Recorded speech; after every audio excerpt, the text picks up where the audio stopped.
하나님의 말씀은 누가복음 2장 1절에서 7절 말씀입니다. 누가복음 2장 1절에서 7절 말씀입니다. 그때에 가이사 아구소도가 영을 내려 천하로 다 호적하라 하였으니 이 호적은 구레뇨가 수리아 총독이 되었을 때에 처음 한 것이라. 모든 사람이 호적하러 각각 고향으로 돌아가매 요셉도 다윗의 집 족속이므로 갈릴리 나사렛 동네에서 유대를 향하여 베들레헴이라 하는 다윗의 동네로 그 약혼한 마리아와 함께 호적하러 올라가니 마리아가 이미 잉태하였더라. 거기 있을 그때에 해산한 날이 차서 첫 아들을 낳아 강부로 사서 구유에 누이었으니 이는 여관에 있을 곳이 없음이러라. 아멘. 자, 오늘은 예수님의 탄생이라는 제목으로 말씀을 나누고자 합니다. 예수님의 탄생에 대해서 잠깐 또 설명하면은 여기에 보면은 예수님의 탄생이 가이사 아구소도가 누구냐면은 역사서에 보면은 로마 황제가 있어요. 거의 이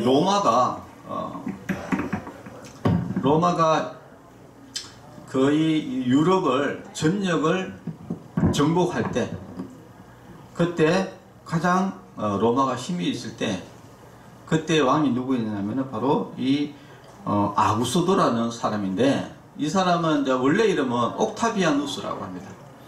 인터넷에 검색을 하게 되면은 아주 유명한 역사서에 대대적으로 이렇게 나와 있습니다.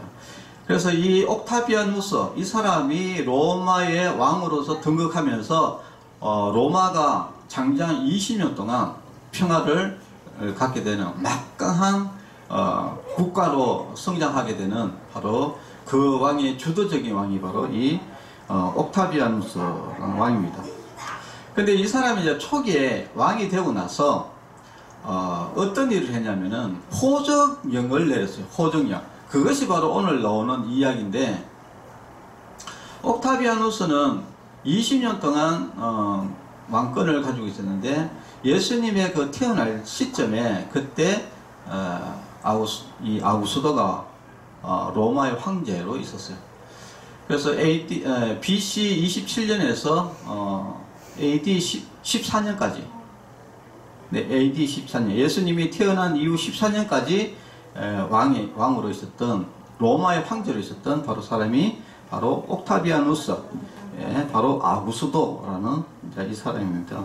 이 사람이 왕권을 잡자마자 이 호적령을 내리는 이유가, 여러분 호적 있잖아요. 호적, 주민등록 이렇게 가면 호적 등본 뜨잖아요. 이 호적을 다 조사를 했는 이유가 있습니다. 그 당시에 로마가 굉장히 이제 이렇게 전쟁을 많이 하는 시점이기 때문에 군인들을 징집을 하기 위해서 그 인구조사가 필요했었어요. 그리고 또 한 가지는 뭐냐면은, 또 전쟁을 하려고 그러면 뭐가 입니까? 돈이 필요하잖아요. 그럼 세금을 걷어야 될까요? 그러니까 세금도 걷고 군인도 또 징발하기 위해서, 그래서 호적령을 이제 내린 거예요. 그래서 이것이 이스라엘뿐만 아니라 모든 로마 전체에 다 호적령이 내려졌습니다. 그래서 이 호적을 하기 위해서는 지금 살고 있는 곳에서 여러분 호적이 뭡니까? 원래 자기가 태어난 곳, 살던 곳으로 다 그쪽에서 다 하는 거예요. 그러다 보니까 원래 이 예수님의 어머니가 누구냐면 마리아고 아버지가 요셉인데, 이 두 사람이 원래 어디서 살았냐면 나사렛에서 살았거든요. 그런데 이 호적을 하기 위해서 어디로 갔냐면은 바로 이 베들레헴으로 가게 된 겁니다. 호적을 하기 위해서. 그런데 문제는 뭐냐면은 이미 이 마리아가 벌써 만삭이 된 거예요. 벌써 8개월 9개월 돼가지고 곧 아기를 놓는 그 시점에 호적을 하러 나사렛에서 베들레헴으로 가야 되는데, 그 거리가 이렇게 성경에 보니까 한 120km 정도 되더라고요. 그러면은 제가 이제 120km가 어느 정도 될까를 보니까 이제 김해에서 구미, 구미까지. 사실 지금 차로 가면은 구미까지 가는데 뭐 한 2시간 정도만 하면 차로 가면 되거든요. 그런데 옛날에 차가 있습니까? 걸어가야 되죠. 아, 그런데 또 문제는 뭡니까? 이게 여러분 우리 어르신들도 알고 우리 일하시는 우리 요한부 선생님도 알겠지만은 10개월, 9개월 만삭이 돼가지고 여러분 120km를 구미까지 걸어간다 생각해보세요. 와, 이거는 진짜 앵간한 고통이 아닙니다. 근데 호적을 하러 앉아 또 갔더만은 막 사람들이 막 바글바글 걷는 거라. 왜냐면은 원래는 조용한 마을인데 호적한다고 사람들이 막 떼거리지로 몰려오니까 여러분 거기에 뭐 방이 있겠습니까? 방이 없는 거예요. 근데 문제는 뭡니까? 지금 애가 지금 막 놀려고 그러는데 방은 없고, 그래가지고 그나마 제가 생각했을 때는 방도 없고 이런데 그나마 그 동물이 하는 그 마구간 뭐 동물이 그러니까 축사지, 축사에 그 이제 거기라도 이제 이렇게 자리를 있게 내가 볼 때는 배려를 해준 것 같아. 그러니까 이 축사에 짐승이 사는 그 축사 거기에서 그냥 잠을 잘 수밖에 없어요. 근데 거기에서 잠을 자는데 세상에 아기가 나와요. 예수님이 탄생한 거예요. 그래서 축사에서 예수님이 축사에서 탄생한 거예요. 참 너무나 이게 예수님의 탄생을 보면은 우리는 예수님이라면은 참 우리가 위대한 그 분이로 다 사람들이 생각하고 또 하나님으로 대하는데, 근데 그분이 태어난 곳은 축사에서 태어나요. 그러니까 자리가 누울 자리가 없으니까 그 뭡니까 여러분 죽통이잖아요. 죽통, 소, 죽 뭐 이렇게 짐승들 이제 먹이 주는 거기에다가 예수님을 보자기에 사가지고 이었다는 거야. 참 그래서 이제 예수님의 이 탄생을 보면은 참 너무나 안타까운 이게 뭐 진짜 메시아 탄생인데, 구원자 탄생인데, 이게 이 탄생을 보면은 너무 안타까운, 이 세상 사람 보라고 그럽니까? 그러니까 너무 안타까운 이런 모습으로 태어났다는 거예요. 그렇게 너무 마음이 아프죠. 자, 그러면 오늘 우리가 한 가지 좀 봐야 될 것이, 왜 예수님께서 좀 사실은 우리 이제 사람들의 이 심리라는 것은 어떤 게 있냐면요, 사람들은 사람을 가난하고 이러면요 굉장히 업신여기거든요. 그리고 아무리 뭐 똑똑해도요, 거지가 여러분 아무리 똑똑해봤자 거짓말 듣습니까? 안 듣습니다. 그러니까 사람들은 그 사람의 그 가문도 보지만은 그 사람의 어떤 집안, 그리고 또 재력 이런 것들도 다 본단 말이에요. 그런 것들을 보고 사람들이 보통 판단하잖아요.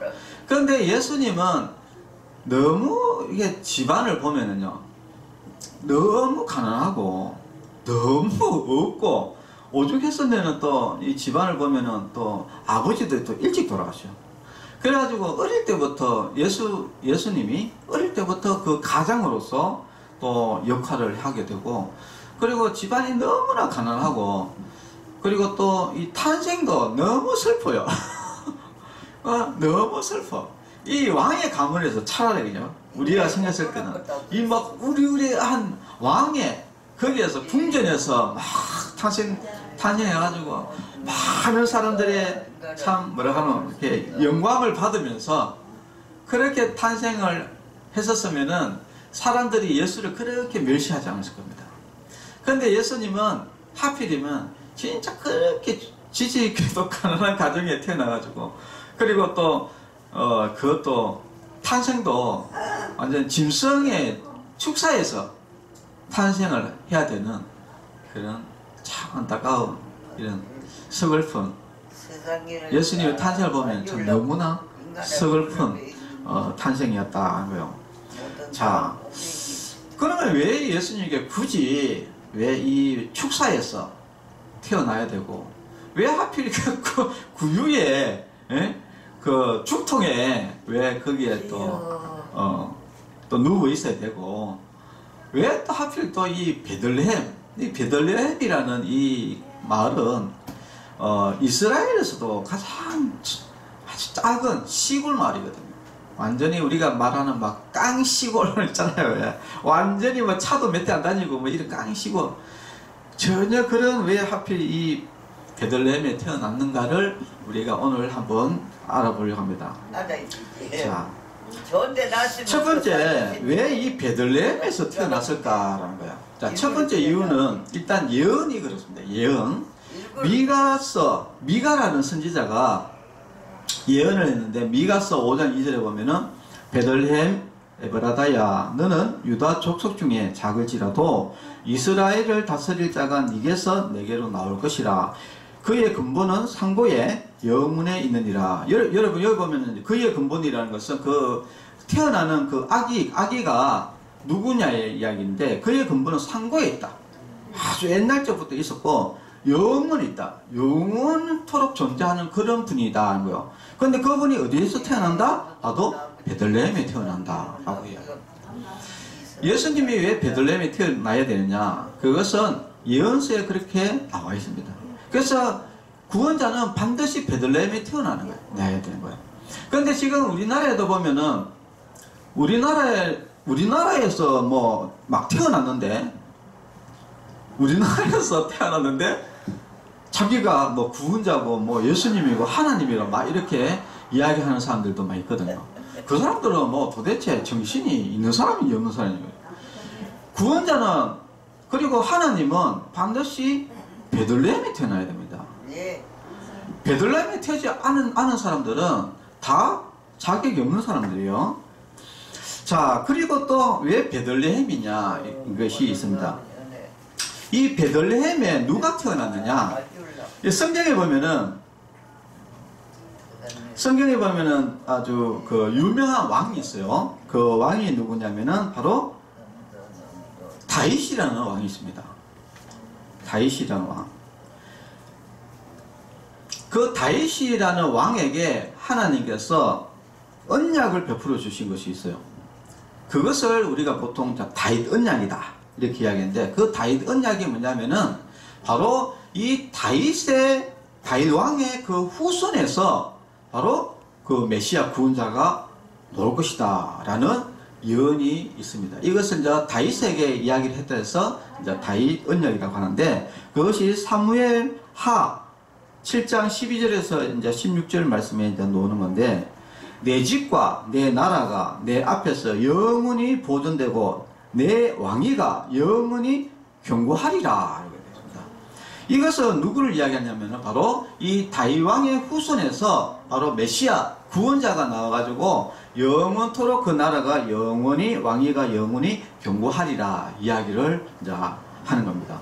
이 다윗 언약의 성취를 이야기하는 것인데, 그럼 이 다윗 왕이 어디에서 태어났느냐? 바로 베들레헴에서 태어났다는 거예요. 그러니까 왜 이 미가서는 하나님께서 예언을 주신 거잖아요. 그러니까 그냥 미가는 그냥 하나님이 말씀하시는 것을 그냥 전했을 뿐입니다. 그러면 왜 하나님께서 왜 하필 베들레헴에 그 구원자가 날 것이라고 이야기했느냐 하면은 바로 이 다윗의 왕위를 계승하기 위해서 바로 다윗이 태어나는 바로 그 고향, 바로 베들레헴. 그래서 베들레헴에서 다윗이 태어났듯이 그 구원자도 다윗의 왕위를 계승하기 위해서 베들레헴에서 태어나야 된다는 거예요. 그래서 반드시 베들레헴에서 태어나야 된다는 겁니다. 그래서 이 구원자, 메시아, 그리고 하나님은 반드시 베들레헴에 태어나야 되는 거예요. 자, 그리고 또 한 가지는 왜 예수님께서 굳이 이 구유에 누이셨나? 이것도 우리는 뭐 누울 데 없어서 누있다 이렇게 이제 또 생각할 수 있지만은, 이 베들레헴과 이 구유와는 밀접한 관계가 있습니다. 어떤 관계가 있느냐? 여러분, 이제 베들레헴이라는 이 말은 이스라엘 말이잖아요, 그죠? 우리나라 말로 번역하면은 떡집입니다. 떡집. 여러분 떡집 있잖아요. 우리 과학자 권사님 떡집 하잖아요, 그죠? 그 떡집인 거예요, 떡집. 이 베들레헴이 이름이 떡집입니다, 떡집. 근데 이 떡집에 구유에 태어났잖아요, 구유. 구유라는 것은 짐승의 먹이다는 거예요. 짐승의 먹이가 구유에다 놓지 않습니까? 예수님이 짐승의 먹이로 오셨다 이야기요. 그러니까 이게 또 무슨 말인지 모르겠죠. 자, 다시 이제 이것을 제가 설명해 드리면은 예수님이 하신 말씀이 있습니다. 예수님이 어떤 말씀 하셨냐면은 이런 이야기였어요. 요한복음 6장 48절에 나는 곧 생명의 떡이로라 이렇게 이야기했어요. 나는 생명의 떡이로라. 베들레헴이 뭐라고? 떡집이라죠, 떡집. 그러니까 예수님이 생명의 떡이라는 거예요. 그 베들레헴에 오신 이유가 바로 생명의 떡이기 때문에 베들레헴에 탄생을 하셨고, 그 구유에 누이신 것은 그 생명의 떡을 짐승에게 나눠주기 위해서. 짐승은 누구냐? 여러분, 사람을 여러분 뭐라고 이야기합니까? 야, 이 짐승아, 너 이렇게 이야기하잖아요. 사람이 짐승이 짐승. 네. 그래서 짐승이라는 말은 쉽게 말해서 의인이 아니다 이야기입니다. 의인이 아니고 죄인이다. 그래서 전도서 3장 18절에 보면은 이런 이야기가 나옵니다. 내가 내 마음속으로 사람들의 아들들의 상태에 대하여, 그러니까 사람들의 상태가 어떠냐, 상태에 대하여 이르기를 하나님께서 그들을 드러내시리니 이것은 자기들이 짐승임을 그들이 보게 하려 하심이라. 그러니까 사람의 상태가 뭐냐? 짐승에 대한 이야기예요. 짐승이다, 짐승. 여러분, 짐승이라는 것은 뭡니까? 이게 합리적인, 우리가 인간이라는 것은 합리적인 사고와 이성적인 판단을 가지고 움직이지만은 그 짐승은 뭡니까? 합리적이고 이성적인 게 없잖아요. 그냥 막 물고서 막 쫓아다니고. 예, 여러분, 동물들이 법이 있는 거죠.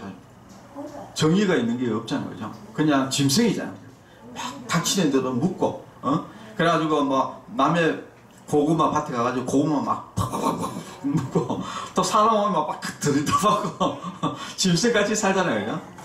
그런데 우리가 하나님을 믿지 않고 하나님 말씀대로 살지 않는 사람은 결국은 이거 상태를 뭐라고 한다? 바로 짐승의 상태다. 결국은 예수님이 이 땅에 오신 것은 사람에게, 짐승 같은 이 사람에게 하나님의 말씀을 주기 위해서. 그러니까 이 생명의 떡이라는 것은 바로 하나님의 말씀을 이야기해요. 하나님의 말씀.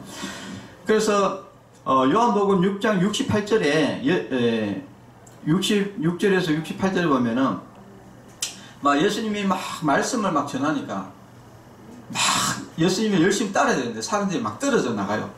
나는 예수님 막 처음에는 좋았던데 나 안 믿으랍니다 해서 막 떨어져 나가니까 예수님이 제자에게 묻습니다. 이것들도 갈랐냐? 이러니까 물으니까 이것도 갈라하나? 이렇게 물어보니까 요한복음 6장 68절에 그때에 시몬 베드로가 그분께 대답하여 그분 예수님에게 이렇게 이야기합니다. 주여, 영생의 말씀이 주께 있사오니 우리가 누구에게로 가오리까?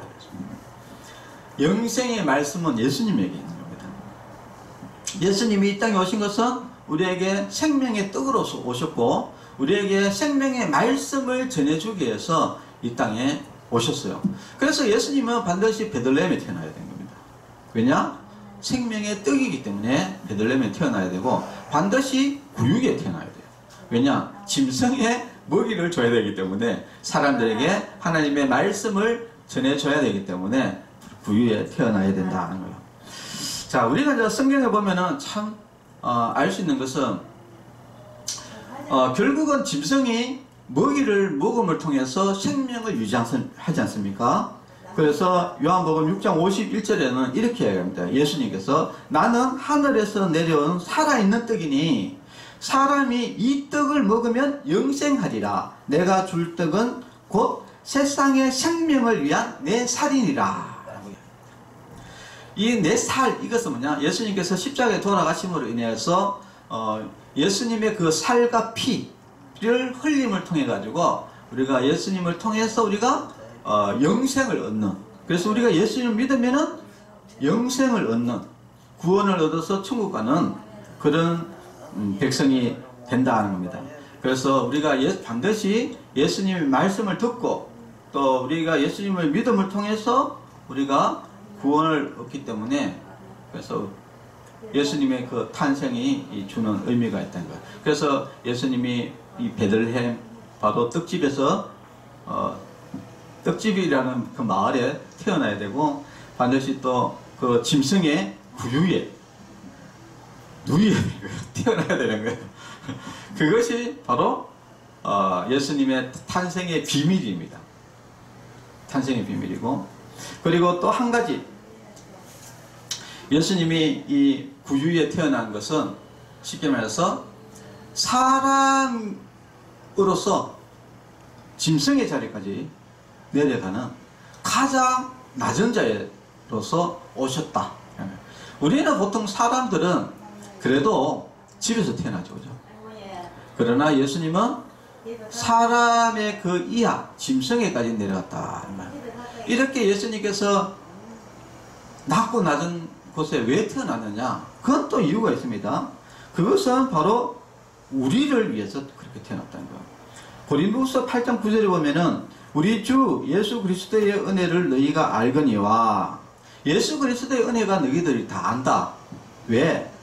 부유하신 이로서. 원래 예수님은 부유하신 분이다. 왜냐하면 원래 하나님이시거든요.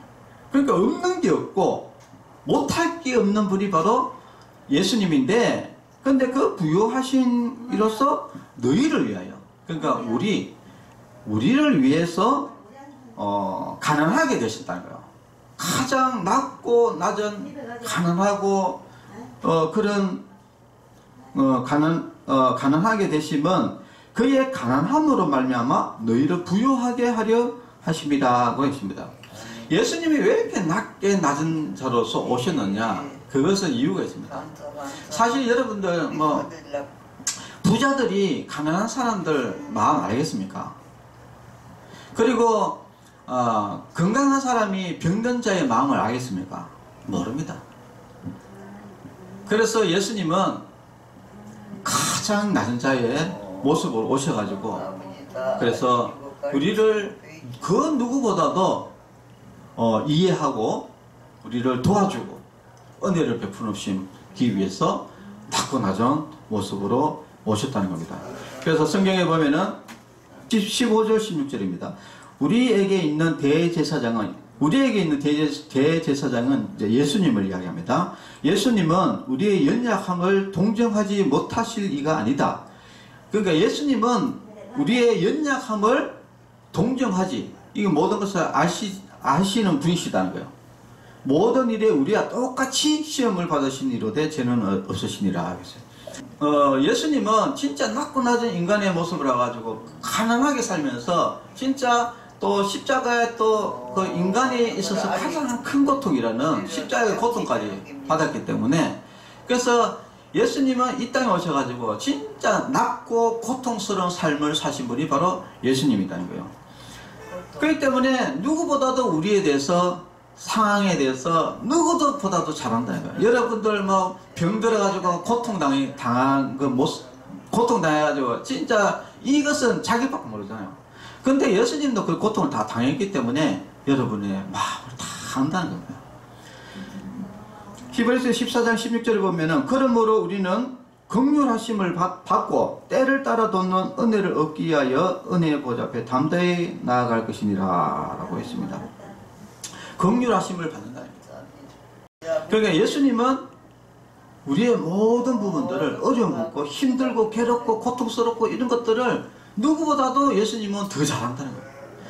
그렇기 때문에 우리를 어떻게 하는가? 때를 따라 돕는 은혜를 얻기 위하여 은혜의 보좌 앞에 나갔다.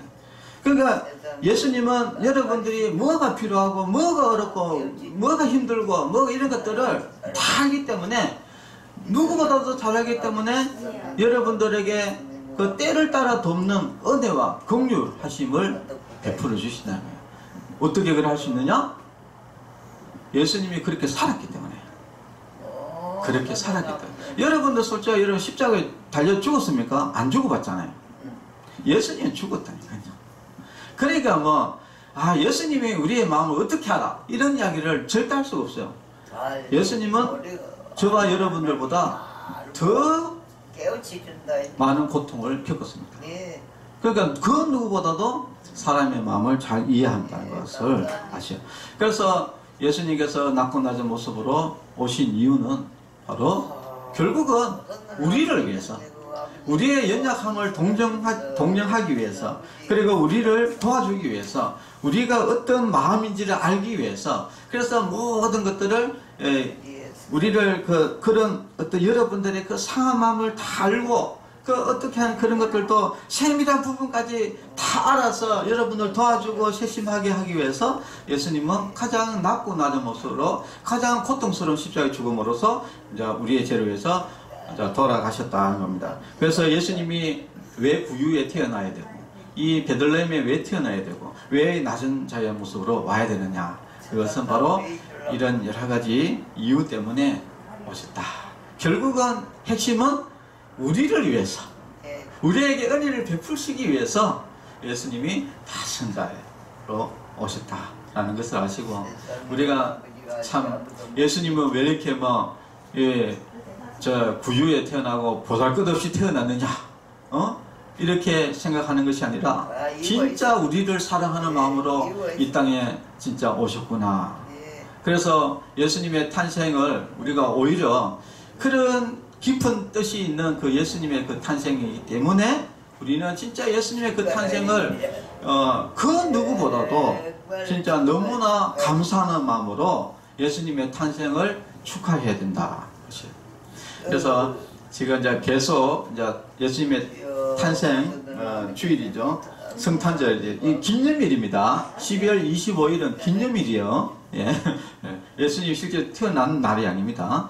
네, 하여튼 이 기념일을 우리가 축하하는데, 여러분 이런 예수님의 그 귀한 그 사랑과 은혜의 그 마음을 잘 알고 우리가 성탄절을 잘 준비를 하시고 늘 그 예수님의 그 마음을 우리가 생각하면서 우리가 예수님께 감사와 찬양과 영광을 돌리는 그런 우리가 성탄절이 되기를 바랍니다. 기도하겠습니다.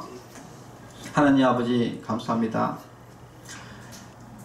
우리에게 은혜를 베푸시기 위해서 또 예수님은 그 높은 자리를 내려놓고 인간보다 낮은 짐승의 자리에까지 오셔서 우리를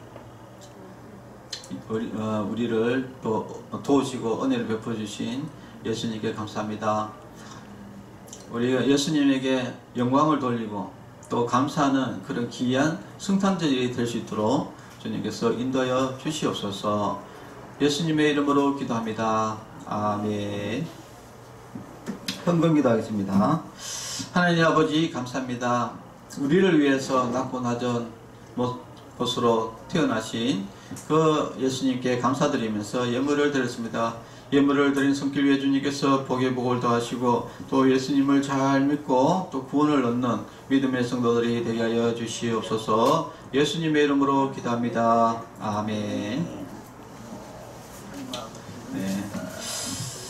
자, 계속 이제는 성탄절, 대림절이죠. 이건 이제 대림절이라고 그러는데 지금 25일까지 계속 이제 성탄절 대림절로 이제 지킵니다. 그래서 이제 앞으로는 이제 당분간은 이제 찬송은 다 이제 크리스마스 예수님 그 성탄절 찬송으로 앞으로 계속 당분간 25일까지는 그 성탄절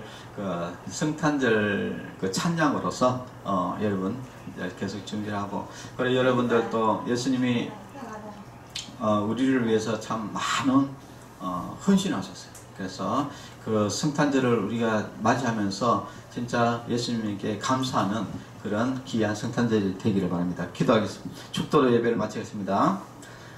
이제는 우리 주 예수 그리스도의 은혜와 하나님의 사랑과 성령님의 교통하심이 성도들의 머리 위에와 가정과 자녀들 위에 이제로부터 영원토록 함께 있을지어다. 아멘. 감사합니다.